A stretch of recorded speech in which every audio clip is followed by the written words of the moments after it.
This podcast provides a platform that will share many different points of views that should empower you, uplift you, make you want to go out and do right. When you hear the term still a man, say, yes, I am. Still a man. Yes, I am. Still a man. Yes, I am. Let's go.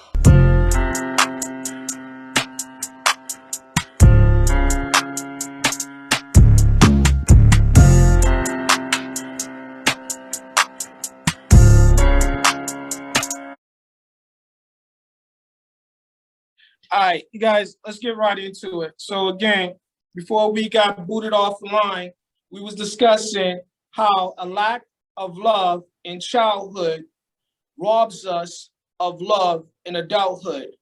I believe we was waiting to get a female's perspective on this. So Patsy, can you hear us? Yeah, I can.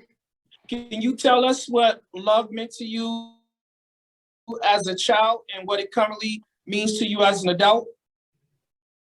Okay. Love is like just family, loving, caring for each other, having fun, and still coming back together, even if you have a fight, and just coming back and like say, okay, whatever, we can agree to disagree or whatever, and it's like, yeah, and just dancing around the room with each other and stuff. And I remember my mother dancing with me like when I was little.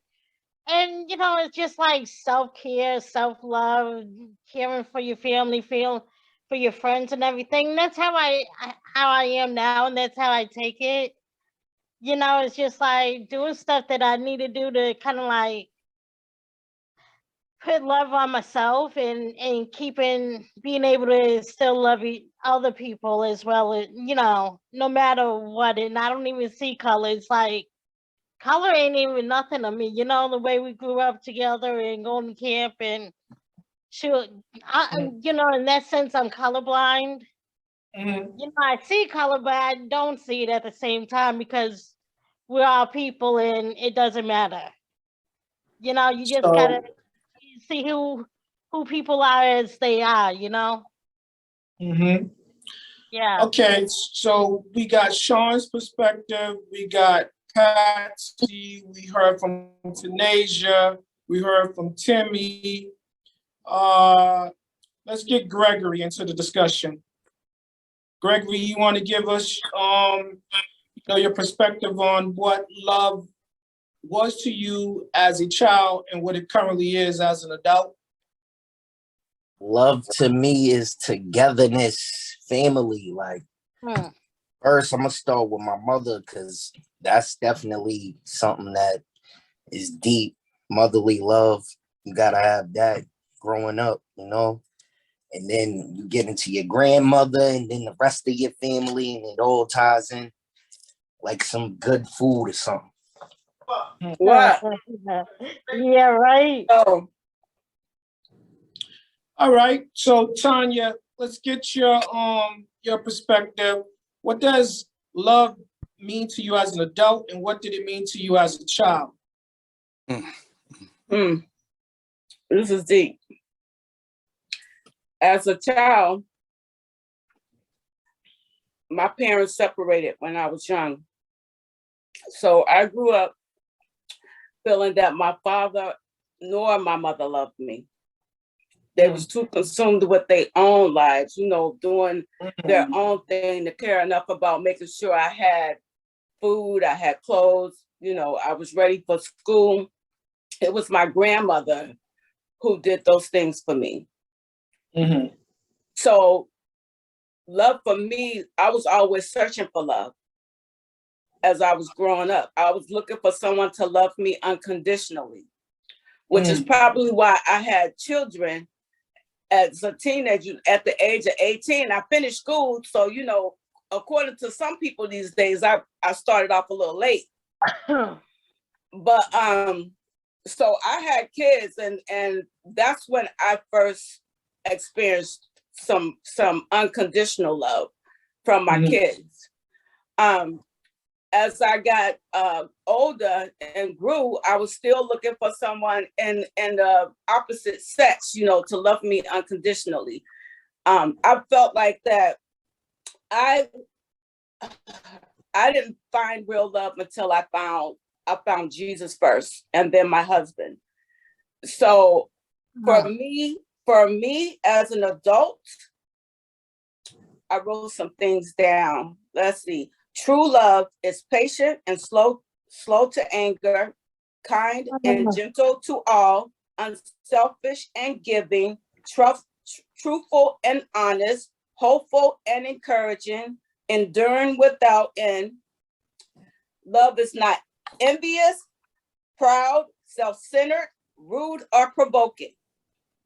And so all of those elements of love, I have learned to love myself so that I could, and my children taught me how to love unconditionally when I had them.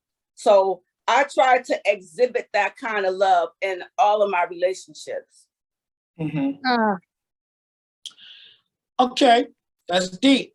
So, Josie, if you are still with us, can we get your perspective on what love is as an adult to you, what it means to you as an adult, and what did it mean to you as a child? I guess love for me as a child was my upbringing with my siblings, my guidance from my parents, and my elders and my extended family members. Love for me as an adult is what I create it to be, and what I make sure that the other person treats me like I want to be treated. I want to make sure that love to me as an adult is finding someone or just making sure that everyone understands that what I'm asking for is not too much. In fact, it's probably not enough. Love to me is understanding, nurturing, and again, with that guidance that I was taught when I was younger from my mom, my father, that's what I think love to me as an adult is, growth. Okay, so again, if you're just tuning in, you are watching the Still a Man podcast, and today we are discussing how does a lack of love in childhood rob us of love in adulthood. So again, guys, help me out. Who didn't get a chance to give their perspective? Let's get some just fresh go ahead and opinions. jump right in. Maria has her hand raised. Okay, Maria, go ahead.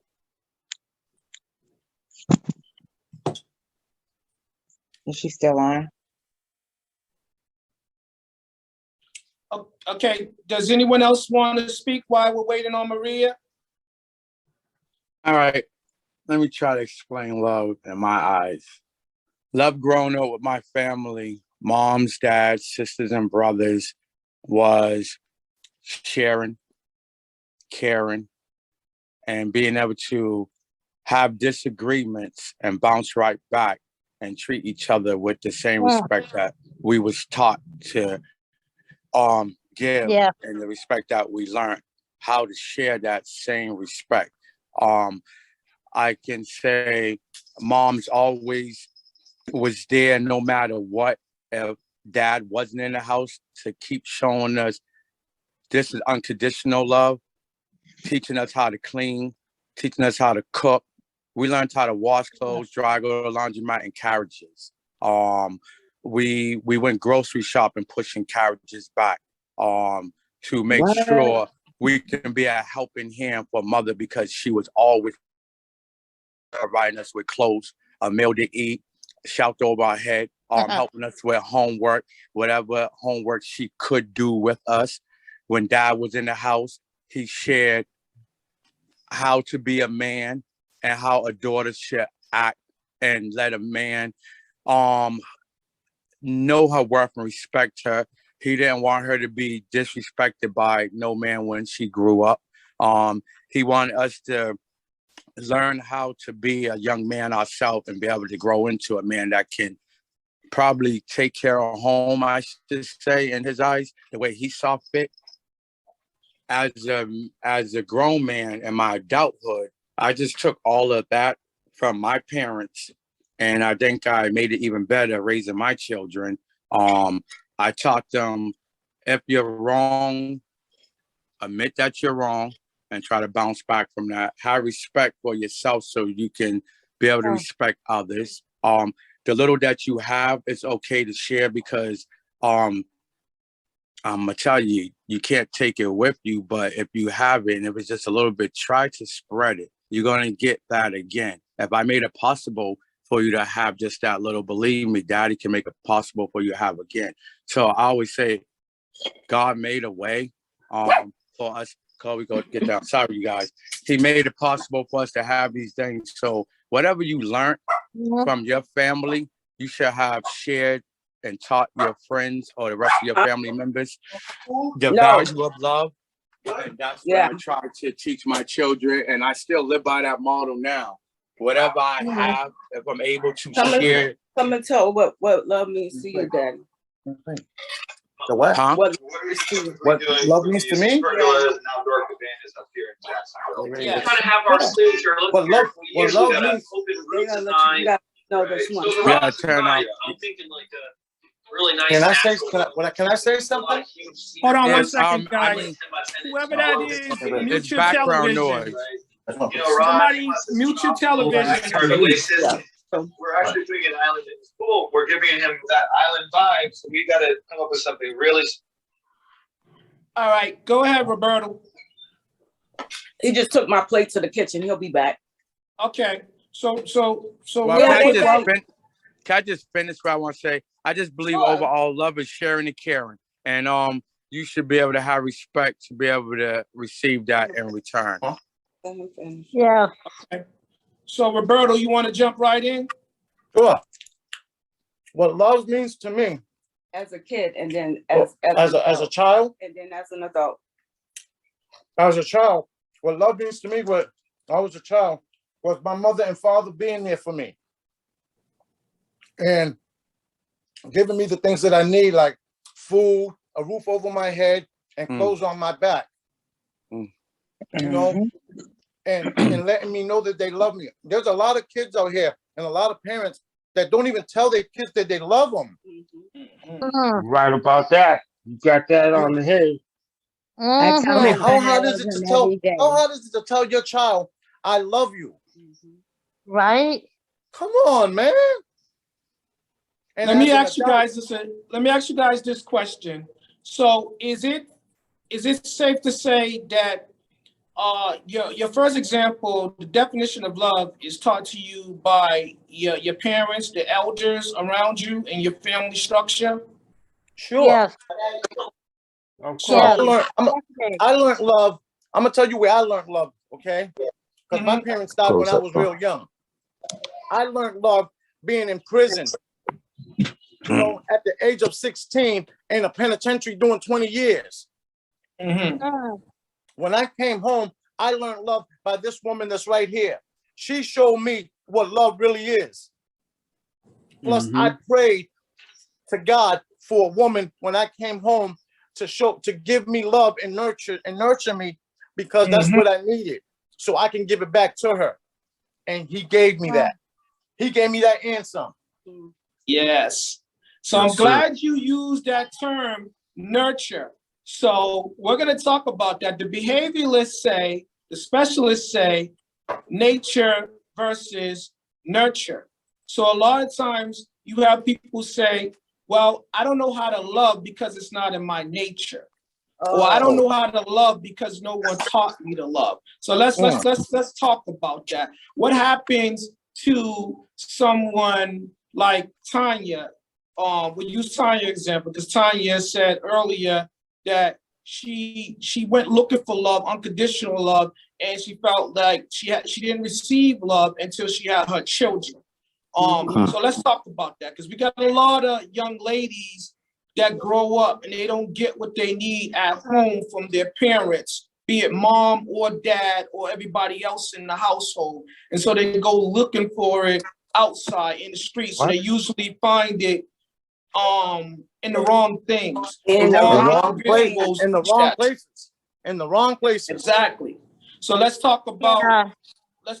nature versus on nurturing. So let's say, do you guys feel like that your perspective for love it changed since you was a child and bring it as opposed to current date?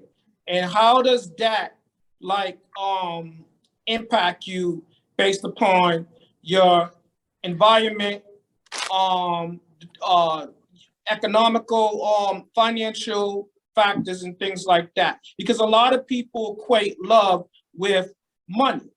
Sean, you want to talk? Sean, you want to jump on that? What was that part again? Say that last part. So a lot of people often equate love with finance, money. So do you want to talk about that? Yeah, I can do that. I was guilty of that at one time because I have 6 children and with 2 different mothers. And my first set of kids, my oldest child is 33, and then the next one under her is 29. And although I wasn't there physically all the time, I made sure that whatever they needed financially was taken care of. And so I felt like if I was doing that was all that I needed to do. And I was young, so I allowed that to be my immaturity. My immaturity took over my thinking and caused me to act like that. And it wasn't until my kids got of a certain age that we actually had a conversation, and they let me know how much of an absent father I really was, even though I took care of everything financially and, spoke to them, seen them when I could, this and the other. That wasn't enough. They didn't look at that as love because I didn't spend that time with them. I took care of them financially, but didn't nurture them physically and emotionally like I did my other children. And yeah, so I definitely lived that life of thinking that money was a substitute for me doing what I was supposed to do emotionally and physically with my children. Okay, so someone give me a time check, seeing that we got booted out and we started again. What are we doing on time? 7:33. You got 7 minutes. Okay, so someone just jumped in. Was that Bird? Did anybody see who just came into the meeting? Anisha. Bird and somebody named K. Tell Bird to turn his mic on. So if you're just tuning in, you guys are watching an episode of I can hear you, Bird. podcast. Mic is Tonight on. we're discussing how does a His lack mic's of on. I love just heard him. rob us of love in our adulthood. So again, if you're just tuning in, tonight's discussion is how does a lack of love in our childhood rob us of love in our adulthood? And I just heard Bird jump in. So Bird, if you want to just jump right in on this, we're talking about how people often equate love with money. Can you speak on that? I mean, I can be a living testimony to, it's a very hard balance to maintain where you're working 2 jobs, 16 hours a day to provide bare minimum. So yeah, time is limited, but also time has to be prioritized. Like with nowhere to live, how much time can I spend with you? With not enough food to sustain, how do you feel like a man and can provide for your family? So prioritizing a balance is definitely difficult, but lack of love will definitely transition to a lack of how to show love as an adult because you're not really sure what it's like to be loved. And that goes to say in many other concepts in life, abused become abusers. People that get assaulted become assaulters. People that unfortunately been molested become, understanding that, so Mhm. it's based on many levels of life. Money, I hate to say, is the root of all evil, but money is the wheels of life. You can't live and sustain without money. So the balance to figure out, how do I work 2 jobs for 15 years to support 6 people, but now I'm not there to go to every ball game and, go out and just spend more family time, because the majority of my time is spent trying to provide. Yeah. So I think Pat just tuned in. Pat, you want to jump right in? Yes. Good night. Good evening. Good evening, P. All right. Good evening, Pat. All right. Respect to each and everyone. So And I'm just gonna be respectful with time and remind everybody, Pat, you're just tuning in. We got probably like 4 minutes. Can one of the tech people see if we can get some more time? Worst case scenario, we can log out and log back in. Let's see what we can do about that. But Pat, go on, and the floor is yours. okay. All right. On the topic that you were talking about, love, I came up with a theory on my own, which is, it could be wrong. It could be. This is what I came up with. Now, when the earlier generation of kids, when we were born, once we was born and we was nurtured by our parents, we was given the breast. We was nurtured by breastfeed. Now, when you nurture a kid by breastfeed, that gives them a bonding with the mom and give them that love. When they see their love, you that's where love start, right there. That bonding, that love. Now, stick up in there. Now, the later generation of kids, now once they are born, they get shoved in their mouth a bottle. A bottle replace love, which is why you find these kids nowadays, they kill each other. They could look at each other, hurt each other, and kill each other. There's no love, there's no bonding, because all they was bonding with was with a bottle, not that motherly bond that we need. Like me and you, for example, why I could look at you and relate to you is because that bond that we had since we was a kid from our parents' milk, breast milk. People don't realize that. That's love. So now, a lot of people searching for that love, which is very hard to find in this world now. It's not there. For us to have this love, see how we had this meeting right here? We are supposed to have this. Sorry to interrupt. We're running out of time. I put the new meeting in the chat just to continue the discussion. Okay. So you guys, just so you know, the tech is we're gonna just go right into another meeting after this. So don't worry about the time, because we're just gonna come right back. So little Timmy has just put up another invite for a meeting following this meeting, so that we can have more time, because we had some technical difficulties. The internet booted us off. Yes, but if you go to more right now on your screen, you can see that there's a chat and it has the link in it right now. All right, so how many minutes we got before we got to switch over? We had a lot more guests in, so let's give it a opportunity just in case they wanted to speak and they didn't get heard. Okay, guys? Okay, so just remember, little The Timmy. earliest time I could put is 8 o'clock, so it is like a small wait time, but that's all right, so guys, that's what we're gonna do.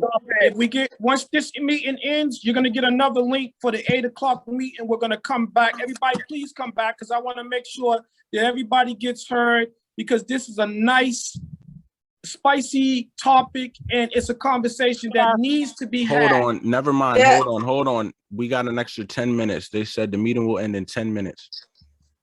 But still, we want to come back.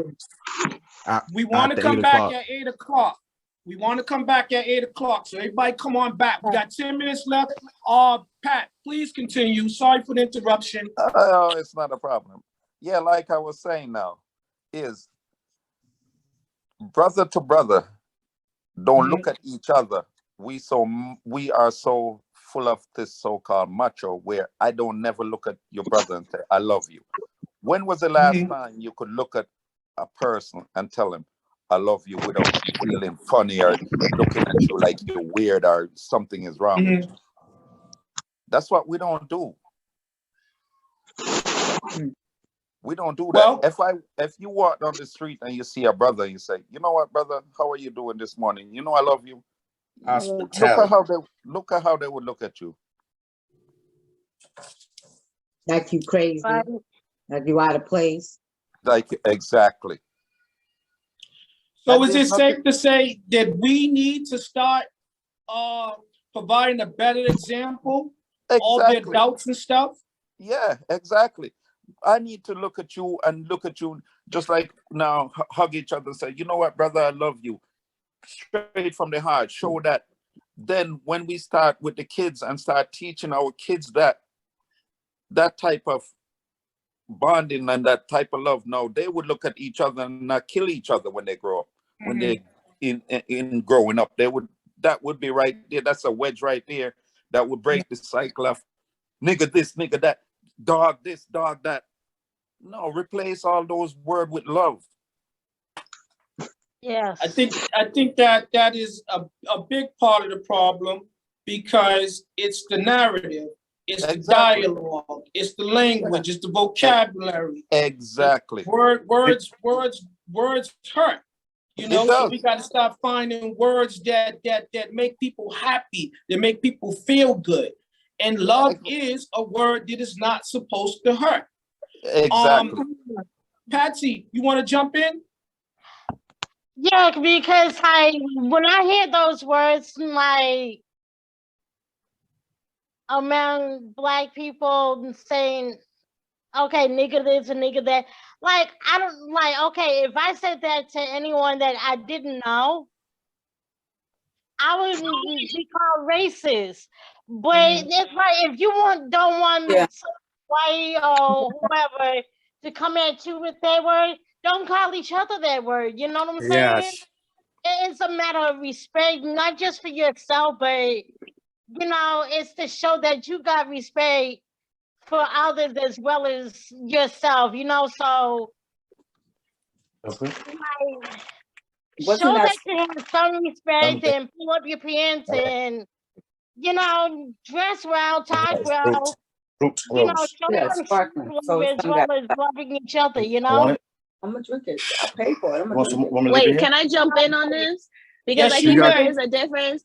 I think that we're mixing up the difference between love and the difference between society or culture. So culturally, we can say nigga because we didn't call each other niggas. A white man came and took us from our country and called us a nigga, and we use it not as a derogatory term towards each other, maybe to somebody else of a different race. So we could call somebody who's white nigga or somebody else, but I don't think that that has anything to do with whether we love each other more or not, or how, you know, Black women might call each other bitches.